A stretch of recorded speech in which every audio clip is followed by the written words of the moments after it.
S'aimer soi-même, évident pour vous? Oui, non? Pour plusieurs d'entre vous, l'amour de soi, ça va pas de soi.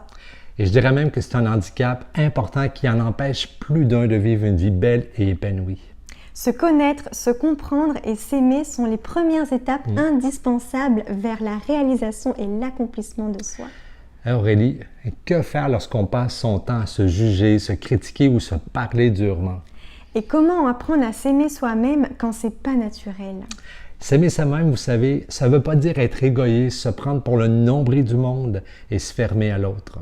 S'aimer soi-même, c'est plutôt d'apprendre à se connaître, à se comprendre et je dirais même surtout à s'accepter tel que l'on est. C'est un atout indispensable pour réussir dans la vie, j'irai même plus loin. S'aimer soi-même est une étape indispensable avant de se tourner vers les autres et de les aimer. Et vous, comment est-ce que vous vous situez par rapport à l'amour de vous-même? Bonne question. Et comment est votre estime? Est-ce que vous avez l'impression d'être plutôt critique envers vous-même, de vous juger durement? Est-ce que vous vous comparez régulièrement aux autres et avez toujours l'impression que ce qu'ils font, leur façon d'être est meilleure que la vôtre?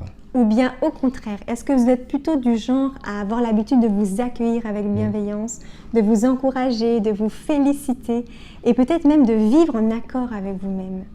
Apprendre à s'aimer soi-même, ça commence naturellement par identifier où vous en êtes. Avez-vous besoin de plus d'amour? Qu'est-ce qui vous manque pour avoir une meilleure estime de vous-même et davantage de confiance? Parce que l'amour de soi, l'estime de soi et la confiance de soi, c'est vraiment intimement lié. Et si vous avez l'impression de ne pas vous aimer suffisamment, alors nous vous proposons sans plus attendre 3 exercices qui vont vous aider à mieux vous apprécier à votre juste valeur. On commence avec le premier exercice où on va expérimenter ensemble l'amour bienveillant. Alors ce qu'on vous propose, c'est de vous accorder une quinzaine de minutes juste pour être avec vous-même, vous installer confortablement dans un endroit calme et paisible et de vous fermer les yeux. Puis vous allez pouvoir vous imaginer quelqu'un que vous aimez, quelqu'un avec qui que vous tenez le plus au monde. Ça peut être votre conjoint, vos enfants, votre meilleur ami. Et imaginez cet amour que vous avez pour cette personne-là, dans un premier temps. Dans un deuxième temps, imaginez-vous que cette personne-là a comme un petit problème, une souffrance. Vous voyez tout l'amour qui vous habiterait pour soutenir cette personne qui a peut-être un peu de difficulté. Eh bien, si on remplaçait cette personne que vous aimez le plus au monde par vous-même. Et là, à partir de cet amour que vous avez expérimenté pour la personne, vous allez pouvoir le toucher, mais pour vous-même vraiment.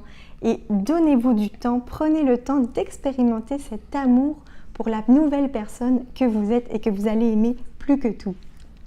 Deuxième exercice, conscientiser et transformer les pensées que vous entretenez pour vous-même. Comment vous allez faire ça? Prenez un cahier et notez dans votre cahier toutes les pensées que vous nourrissez à l'égard de vous-même. Ça peut être des pensées positives, ça peut être des pensées des fois plus dures. Tout ce que vous entretenez comme pensée, votre regard sur vous-même, là, notez ça dans votre cahier. Une fois que c'est noté, vous prenez chacune des phrases et observez. Faites-vous l'observateur de ce que ça génère à l'intérieur. Est-ce que cette phrase crée de l'ouverture, de l'expansion, de la fébrilité? Est-ce que c'est une phrase qui me porte, qui me mobilise, qui me stimule intérieurement ou c'est une phrase qui me mine l'énergie, me replie sur moi-même, m'attriste, m'amène dans une charge émotionnelle qui n'est pas de l'ordre de la stimulation et du dynamisme? Alors prenez chacune des phrases, observez à l'intérieur de vous l'impact de cette phrase. Et selon l'impact que vous allez observer, si ça vous stimule ou ça vous referme, après ça, vous pourrez faire un choix. Est-ce que je choisis de continuer d'entretenir cette pensée à mon égard? Oui, elle me porte, elle me stimule, elle me dynamise, elle me fait du bien, elle m'amène dans l'existence et la vie. Alors, vous allez savoir que celle-là, vous pouvez continuer de la nourrir.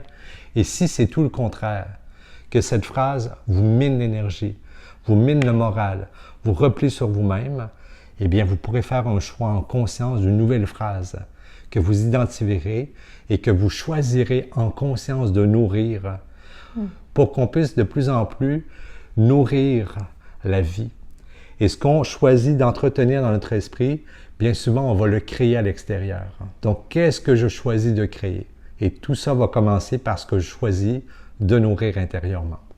Le troisième exercice qu'on vous propose, c'est de mettre cet amour bienveillant en action. Alors, celui que vous aurez touché dans le premier exercice et aussi suite au deuxième exercice avec ces nouvelles pensées affirmatives, positives envers vous-même.